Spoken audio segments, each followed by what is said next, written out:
Hello everyone, welcome to English tutorials. আশা করি তোমরা সবাই ভালো রয়েছো, সুস্থ রয়েছো। আজকের ক্লাসে আমরা আমাদের ফিগার অফ স্পিচের সিরিজটাকে কন্টিনিউ করব এবং আজকে আমাদের টপিক হবে মিটোনিমি। মিটোনিমির ডেফিনেশন তো আমরা বুঝবোই, তার সাথে সাথে মিটোনিমি কথাটা কোথা থেকে এসেছে, মিটোনিমির এক্সাম্পলগুলো আমরা বুঝবো এবং not only that, figure of speech বা রেটোরিক্যাল ডিভাইস ইংলিশ লিটারেচারেই বলো বা বাংলা লিটারেচারেই বলো কেন ব্যবহার করা হয় সেটাও কিন্তু একটু সংক্ষেপে জেনে নেবো। তাহলে চলো শুরু করে দেওয়া যাক মিটোনিমি নিয়ে আমাদের আজকের ছোট্ট ডিসকাশন। মিটোনিমি বা যে কোনো ফিগার অফ স্পিচ ল্যাঙ্গুয়েজে ব্যবহার করবার মূল ফান্ডামেন্টাল দিকটা কিন্তু একটু আমাদের মাথায় রাখতে হবে। দেখো, প্রথমত যে কোনো ফিগার অফ স্পিচ ল্যাঙ্গুয়েজে ব্যবহার করা হয় সেই ল্যাঙ্গুয়েজে beauty as well as intellect প্রদান করবার জন্য।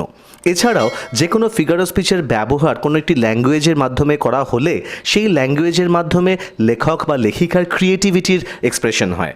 এছাড়াও কোনো একটি ল্যাঙ্গুয়েজের মধ্যে একটা আলাদা পাঞ্চ অ্যাড করবার জন্য বা সেই ল্যাঙ্গুয়েজটাকে বা সেই ভাষাটাকে আরও একটি গভীর অর্থ বিশিষ্ট করে তোলবার জন্যও কিন্তু যে কোনো ফিগার অফ স্পিচের ব্যবহার কিন্তু লিটারেচারে বা ল্যাঙ্গুয়েজে করা হয়ে থাকে।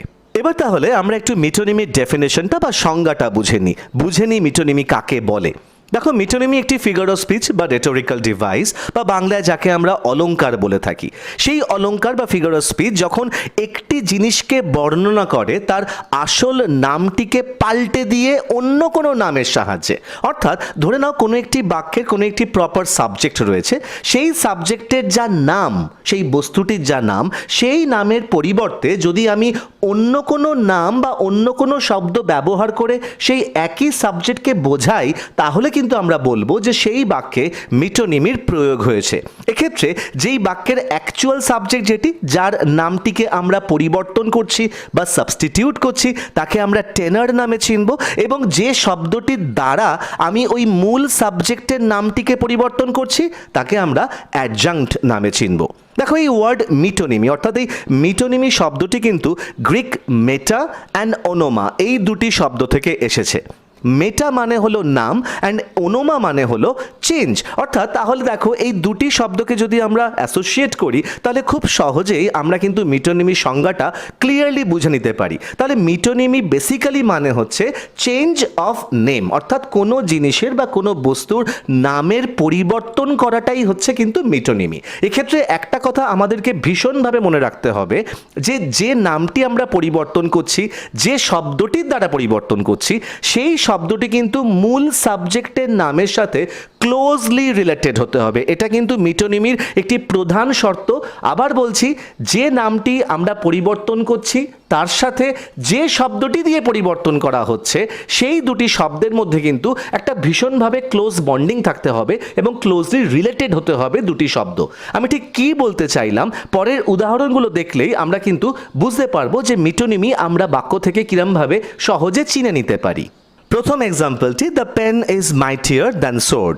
এই সেন্টেন্সটি কিন্তু আমাদের ভীষণভাবেই পরিচিত। আমরা বিভিন্ন জায়গায় কিন্তু এই সেন্টেন্সটি পড়েছি। আমরা কিন্তু তখন হয়তো বুঝিনি যে এই সেন্টেন্সের মধ্যে মিটোনিমির প্রয়োগ হয়ে রয়েছে। কেন না, দেখো এখানে দ্য পেন অর্থাৎ পেন বলতে কিন্তু আমরা অ্যাকচুয়াল কোনো একটি কলম বা পেনকে বোঝাচ্ছি না। আমরা বোঝাতে চাইছি সেই পেনের মাধ্যমে লেখনীকে। সেই লেখনী বা লেখা কিন্তু অনেক বেশি শক্তিশালী একটি তরোয়ালের থেকে। এক্ষেত্রেও সোর্ড বলতে কিন্তু আমরা অ্যাকচুয়াল কোনো তরোয়ালকে বোঝাচ্ছি না, রাদার আমরা তরোয়ালের মাধ্যমে কোনো একটি ভায়োলেন্সকে বোঝাচ্ছি, কোনো একটি শক্তিমত্তার প্রয়োগকে বোঝাচ্ছি। নেক্সট এক্সাম্পলটি, the press criticised the White House. এক্ষেত্রে প্রেস অর্থাৎ ছাপাখানা বলতে কিন্তু আমরা অ্যাকচুয়ালি ছাপাখানাকে বোঝাচ্ছি না, আমরা রাদার বোঝাতে চাইছি সেই সাংবাদিকগণকে বা রিপোর্টার্সদেরকে যারা খবর পাবলিশ করে। তাহলে এই সাংবাদিকগণ কিন্তু ক্রিটিসাইজ করেছে হোয়াইট হাউসকে। এক্ষেত্রে হোয়াইট হাউস বলতে কিন্তু আমরা প্রকৃত অর্থে হোয়াইট হাউসকে মিন করছি না, রাদার ইউএসের প্রেসিডেন্ট বা তাদেরকে মিন করছি, সেই অথরিটিকে মিন করছি। তাহলে সোজা কথা, সাংবাদিকগণ হোয়াইট হাউসকে অর্থাৎ প্রেসিডেন্ট বা তার অথরিটিকে ক্রিটিসাইজ করেছে বা সমালোচনা করেছে, এটা বোঝানো হচ্ছে। Next one is people love Hollywood. এক্ষেত্রে মানুষজন হলিউডকে পছন্দ করে। হলিউড তো একটি জায়গা, আমরা কি হলিউডকে বোঝাচ্ছি না হলিউডে এস্টাবলিশ কোনো ফিল্ম ইন্ডাস্ট্রিকে বোঝাচ্ছি? অ্যাকচুয়ালি আমরা কিন্তু সেই ফিল্ম ইন্ডাস্ট্রিকে বোঝাচ্ছি। সেই ফিল্ম ইন্ডাস্ট্রিতে যে সমস্ত অ্যাক্টর বা অ্যাক্ট্রেসেসরা কাজ করেন আমরা কিন্তু তাদেরকে বোঝাচ্ছি। তাহলে হলিউড বেসিক্যালি রিপ্লেসড হচ্ছে কার দ্বারা বা কিসের জন্য? না সেই সমস্ত ফিল্ম ইন্ডাস্ট্রি বা অ্যাক্টর অ্যাক্ট্রেসেসদের জন্য। নেক্সট এক্সাম্পলটি, tell me about the meeting, I am all ears.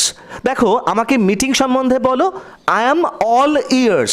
All ears মানে কিন্তু বোঝানো হচ্ছে যে আমাকে তুমি মিটিং সম্পর্কে বলো, আমি সম্পূর্ণ মনোযোগ দিয়ে তোমার কথাটাই শুনবো।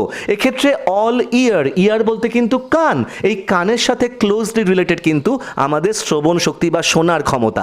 এক্ষেত্রে অল ইয়ার্স বলতে কিন্তু সম্পূর্ণ মনোযোগ দিয়ে আমি তোমার কথাটাই শুনবো সেটা বোঝানো হচ্ছে।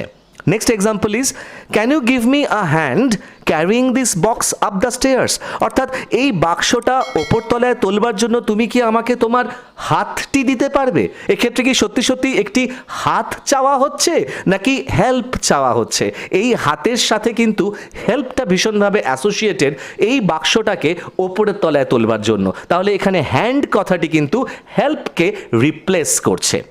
Next example is, the company needs some new blood. অর্থাৎ কোম্পানির নতুন কিছু রক্তের প্রয়োজন। কেন, কোম্পানি কি নতুন রক্ত কি করবে? নতুন রক্ত বলতে কি অ্যাকচুয়ালি রক্তকে বোঝানো হচ্ছে নাকি কিছু নিউ পিপলকে বোঝানো হচ্ছে, নিউ জেনারেশনকে বোঝানো হচ্ছে, নিউ এমপ্লয়িজদেরকে বোঝানো হচ্ছে যারা এই কোম্পানিতে এসে আটমোস্ট লেবার এবং সিনসিয়ারিটি দিয়ে কাজ করে কোম্পানির ডেভেলপমেন্ট করবে। তাহলে এক্ষেত্রে নিউ ব্লাড কিন্তু নিউ এমপ্লয়িজদেরকে বোঝানো হচ্ছে, নিউ জেনারেশনকে বোঝানো হচ্ছে। Next one is, you have all my heart. তুমি আমার পুরো হৃদয়টাই নিয়ে নিয়েছো। অর্থাৎ এখানে সত্যি সত্যিই কি যার উদ্দেশ্যে বলা হচ্ছে সে কোনো ব্যক্তির হৃদয় পুরোপুরি নিয়ে নিয়েছে নাকি তার মনের যাবতীয় আন্তরিকতা ভালোবাসা নিয়ে নেওয়া হয়েছে? এই আন্তরিকতা ভালোবাসার কথাই কিন্তু এখানে হার্টের মাধ্যমে বোঝানো হচ্ছে, কারণ ভালোবাসা এবং হার্ট ভীষণভাবে closely related. And the last example is, the crown is in dead. অর্থাৎ ক্রাউন বলতে মুকুট। এক্ষেত্রে মুকুট বলতে সত্যি সত্যি কিন্তু মুকুটকে বোঝানো হচ্ছে না।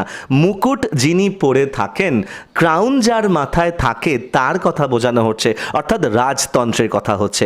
বোঝানো হচ্ছে যে রাজতন্ত্র কিন্তু এই মুহূর্তে আর্থিকভাবে দেনার মধ্যে রয়েছে। তাহলে হোপফুলি এই এক্সাম্পলগুলো দেখে তোমরা মিটোনিমির প্রয়োগ সম্পর্কে খুব ভালোভাবে বুঝতে পেরেছো এবং কোনো বাক্যে মিটোনিমি প্রয়োগ হলে তুমি খুব সহজেই মিটোনিমিকে চিনতে পারবে।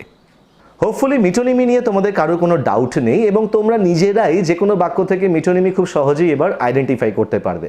যদি মনে হয় যে ফিগার অফ স্পিচের ওপরে এই ক্লাসটি বা মিটোনিমির ওপরে এই ক্লাসটি তোমাদেরকে একটু হলেও মিটোনিমি বুঝতে সাহায্য করেছে, হেল্প করেছে, তাহলে প্লিজ ভিডিওটিকে লাইক করতে ভুলো না, শেয়ার করতে ভুলো না, কমেন্ট করে তোমরা তোমাদের ফিডব্যাক জানিও, কারণ তোমাদের ফিডব্যাক আমাকে ভীষণভাবে এনকারেজ করে, মোটিভেট করে। আর যদি মনে হয় যে ইংলিশ টিউটোরিয়ালস চ্যানেলটিকে একটু হলেও সাপোর্ট করা যেতে পারে, হেল্প করা যেতে পারে, তাহলে প্লিজ ডু সাবস্ক্রাইব, বেল আইকনটাকে প্রেস করে রেখো যাতে ইন ফিউচার যে কোনো ভিডিও নোটিফিকেশন তোমরা প্রথমেই পেয়ে যাও। ইন দ্য মেন টাইম সকলে ভালো থেকো, stay safe, keep watching English tutorials, keep learning, and thank you so much for giving me your time. Thank you.